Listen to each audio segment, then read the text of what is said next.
پاکستان میں جہاں ہر موڑ پر یہ دعویٰ کیا جاتا ہے کہ 295 کا قانون اسی فقی رفایت سے نکلا ہے، ادھر اس جرم اور سزا کی تعریف کو آپس میں بالکل الٹ پلٹ کر دیا گیا ہے۔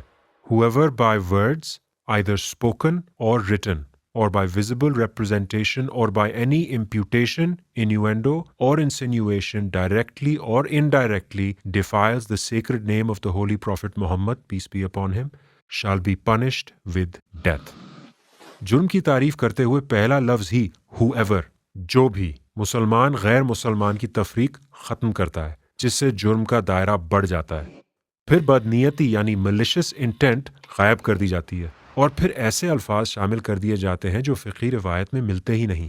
انیوینڈو یا اشارتاً سے مراد کسی کے الفاظ میں توہین کا ہلکا سا بھی اشارہ ہونا ہے، جو کہ فقہی روایت میں وضاحت کی شرط کے متضاد ہے۔ انسینیویشن یا تلمیح یعنی کسی کے الفاظ میں غلط مطلب کا شبہ بھی ہو تو جرم ثابت کرنے کے لیے کافی ہے۔ یہ بھی فقہی روایت میں شبہ نہ ہونے کے بالکل متضاد ہے۔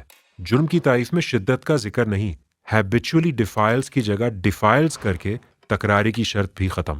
حتیٰ کہ قانون کو حد تو کہہ دیا جاتا ہے، لیکن ثبوت کا معیار کسی معمولی سے جرم کا رہتا ہے، جس سے ملزم مجرم میں اور الزام جرم میں بدل جاتا ہے۔ توہین کی تعریف جو مخصوص اور محدود تھی اب لامحدود ہے۔ یہ تعریف نہ صرف شریعت کے منافی ہے، بلکہ لامحدود تعریف کرنے کا یہ اختیار ہی تو ہے جس کو آج ہم قانون کا غلط استعمال کہتے ہیں۔ دوسری طرف سزا کو مسلمان اور غیر مسلمان کے لیے بلا تفریق قرار دے کر ایک سخت شکل دے دی گئی۔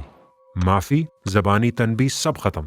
اب سزا تعزیری یعنی کسی انسانی فہم کا فیصلہ نہیں، بلکہ حد یعنی خدا کی طرف سے دی گئی سزائے موت ہے، جو فقہی تاریخ کے بالکل منافی ہے۔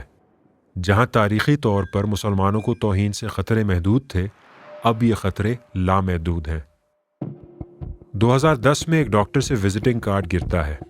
اس کارڈ پر ایک عام آدمی کے نام میں محمد بھی لکھا ہوتا ہے، جو کہ عام ہے کیونکہ وہ ہمارے نبی پاک کا نام ہے۔ اس ڈاکٹر کو توہین رسالت کے الزام میں گرفتار کر لیا جاتا ہے۔ ہمارے لیے اس کو قانون کا غلط استعمال سمجھنا بہت آسان ہے۔ کارڈ گرنا گستاخی یا موت کا پروانہ نہیں ہو سکتا، لیکن 295 کے مطابق یہ شخص نبی کے پاک نام کی گستاخی کا مرتکب ہو سکتا ہے۔ یہ قانون پوچھتا ہے، سوچو اگر اس سے کارڈ گرا نہ ہو بلکہ اس نے جان بوجھ کر پھینکا ہو۔ بالواسطہ، تلمیح اور اشارتاً جیسے الفاظ آپ کو ہر قسم کے اگر مگر کے بارے میں سوچنے کا کہتے ہیں، جب تک کہ کارڈ گرنا زمین پر کارڈ پھینکنا نہ بن جائے، توہین پر پورا نہ اتر جائے اور سزائے موت تک نہ لے جائے۔ اسی طرح 2022 میں جب ایک سری لنکن فیکٹری مینیجر جن کو اردو یا عربی نہیں آتی دیوار پر لگا ایک پوسٹر اتارتا ہے جس پر محمد صلی اللہ علیہ وسلم کا نام ہوتا ہے اور اسے توہین کے الزام میں زندہ جلا دیا جاتا ہے، تو سب ایک آواز میں بول پڑتے ہیں کہ یہ قانون غلط استعمال ہوا ہے۔ لیکن 295 کو اس سے کوئی غرض ہی نہیں کہ ان صاحب کی نیت کیا تھی۔ قانون ان کو اپنے عمل کی تشریح کا موقع ہی نہیں دینا چاہتا۔ 295 کے مطابق اس نے پوسٹر اتارا نہیں بلکہ پھاڑا، اور اب یہ گستاخ ہیں۔ یعنی توہین رسالت کا غلط استعمال ہی 295 کا صحیح استعمال ہے۔ اور پھر یہ ایک مسلمان کا فرض بن جاتا ہے کہ وہ اس خطرے کے پیچھے جنونی کھوج لگائے۔ جہاں خطرہ نہ ہو وہاں خطرے ایجاد کرے۔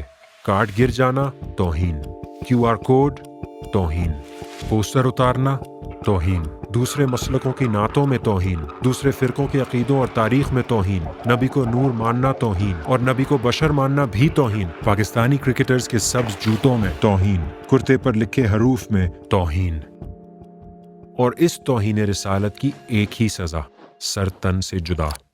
حالانکہ یہ تاریخی اور شرعی طور پر ایک جھوٹ ہے، کیونکہ حقیقتاً توہین رسالت کی کئی سزائیں اور غیر سزائیں ہیں۔